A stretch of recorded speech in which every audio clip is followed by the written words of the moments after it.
শিক্ষার্থীদের উপর হামলার প্রতিবাদে সরব দেশের ক্রীড়াঙ্গন।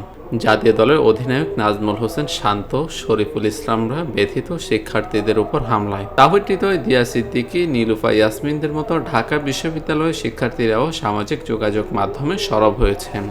কোটা সংস্কার ইস্যুতে উত্তপ্ত দেশ, রক্তাক্ত রাজপথ, সংকটে চুপ করে নেই ক্রীড়াঙ্গনের তারকারাও।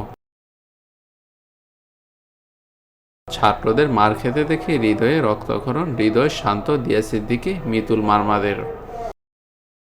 আমি চুপ, তাই বলে অন্ধ নই।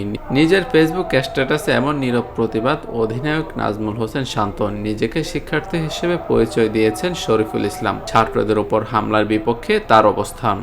ক্রিকেটীয় ব্যস্ততায় ঢাকা বিশ্ববিদ্যালয়ে আনাগোনা কম তাহির হৃদয়ে, তবে প্রাণের বিশ্ববিদ্যালয়ে রক্তের ছটা দেখতে চান না এ ব্যাটার।